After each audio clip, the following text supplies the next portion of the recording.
I know you'll love this one. Your boy Nick Cousins took a pretty big hit there from Jason Zucker. You just you just hate to see it. Poor Nick. Everyone knows how I feel about Nick Cousins. He's my favorite player in the NHL. How the fuck he doesn't have a hearing is beyond me. Like, I guess Zucker murdering him was the hearing and the sentencing, but like George Parrot's he came back logic into the for you, game fine. Like, he's obviously fine, and it was fine. Like, first, let me like. Jason Zucker rightfully having a fucking hearing player safety for that fucking hit. But was it Valimaki that was on his knees, like, back to the play, and Cousins jumps in the air and runs him from behind like the fucking rat that he is, and doesn't get a game, doesn't get a hearing, nothing.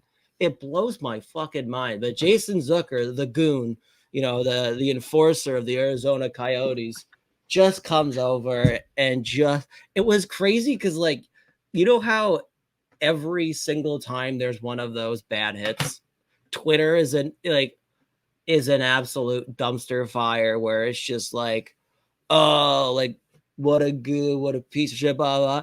I was crying laughing because all of Twitter was just like, fuck yeah, Jason Zucker, new favorite player. I was like, oh my god, no one gave a fuck that Nick Cousins was like laid out. It was insane.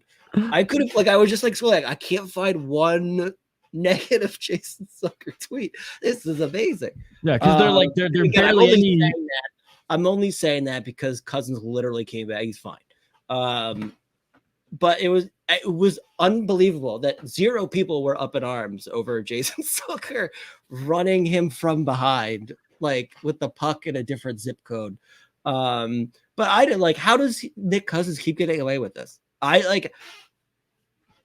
It's whatever. Dude, George Parrot's logic, it makes no sense. Like, I have no idea. Like, there is no criteria. Like, I am 100% positive on that. It is, all right, boys, what do you want to do today? And I feel like they're passing around some like whiskey while they're doing it. And 2 shots. And that sounds like a good one. Let's do that. Let's hit him with that. Or you know what, boys? I remember when we played, like, no one gave a shit about that. 2 more shots. All right, you're right. Fuck this. We won't give him anything. Like, at this point, that seems more logical than whatever criteria that they're working off of, honestly. Anyways. Yeah, it was. I don't get it. Like, that hit on Valimaki was so fucking bad. Like, it was essentially the same thing that Kadri did. I think it was Tommy Wingles the first time Kadri got suspended in the playoffs against Boston. I still can't believe he did that 3 fucking years in a row. It's unbelievable. He got his cup. Who gives a fuck now? But it was the same thing, and he got ejected for the rest of a playoff series. And Nick Cousins, who 2 weeks ago almost fucking murdered Eric Branson with the dirtiest. I thought that was the dirtiest hit. Then I remembered that fucking Nick Cousins had another trick up his sleeve, and tried to fucking take Valimaki's head off when he was literally facing the board square on his knees. But Valimaki, he's a big boy too. He's a big boy. And he's had some bad puck luck this year. His face already was almost taken off. He took a puck to the face earlier this year. We talked about that in one of our past podcast episodes, the Sota pod. But yeah, and in a freaking Dallas hospital, they refused to, because they were understaffed, they refused to stitch him up, and the NHLPA stepped in because they're like, no, like, we need him stitched up now. Like, he's got internal bleeding going on, and so the fact he's back that was insane. At that point, you must be saying, like, why am I in the fucking NHL if I can't find someone to stitch me up? Because there's the PA suing the hospital, eh? Like, there's a current suit going here. Crazy. Because they told him to go back to his hotel room and come back in the morning, and they're like, he will die.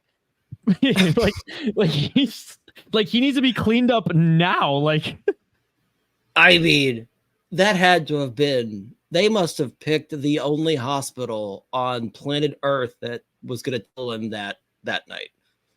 Any other hospital would have eventually stitched, but they're like, go home, actually, and come back later.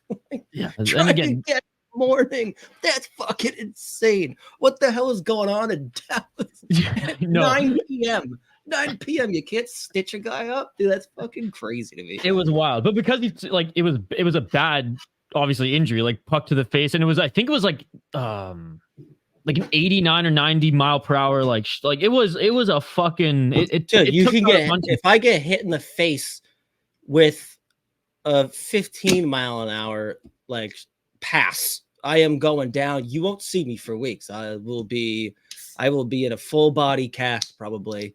And that guy just ate one right in the fucking face. Yeah, I think his orbital bone was broken too. That one off. Sleep it. Come back later if it still hurts. Here's an Advil.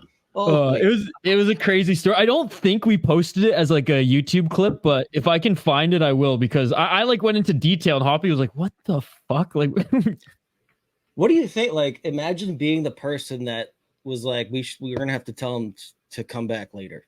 That's a decision that this fucking hospital's making. Tell him to come back again another time. We need another 12 hours here. Our stitch guy isn't here. And what the fuck? Go to another hospital. There must be another one like down the street, dude.